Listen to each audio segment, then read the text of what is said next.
Janess, great question for you. Okay. How do you support and encourage someone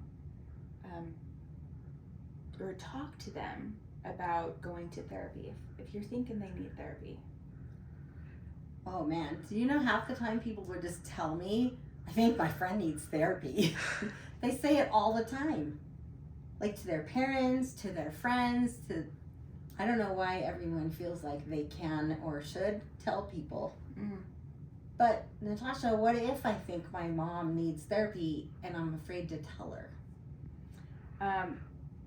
I think going in and having an idea that they may be resistant to hearing what you have to say is a really good place to start.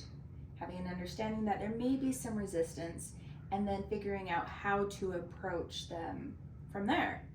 So honesty is a great way, listening, and also I really feel sharing your experiences, your own experience with mental health, and if you have gone to therapy, that can be a great segue into that conversation.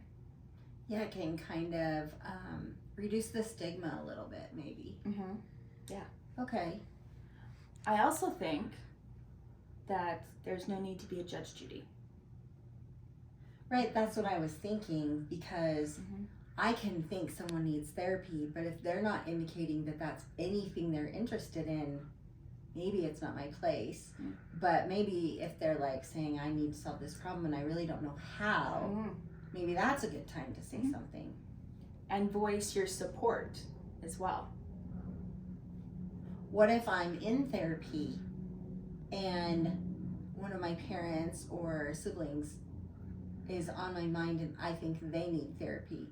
Can you ever invite them into therapy? Oh, absolutely. You can invite another person in for an individual session. Sometimes it can be really helpful to have a therapist there to guide the conversations along, especially when conversations can get really difficult. I can see they could probably get really messy sometimes. Yeah. Lots of emotions involved. Have you had people come in a session with you to try to work on something like that? I haven't. Not yet. How about you, Janess? I had one. Yeah. I had a teen who came in and was like, my dad needs therapy. And we brought the dad in to the session and she like literally told this dad, I'm never getting better unless you go to therapy. Mm. It was really shocking to see how open she could be. Yeah. But it opened up a really good conversation. Mm-hmm.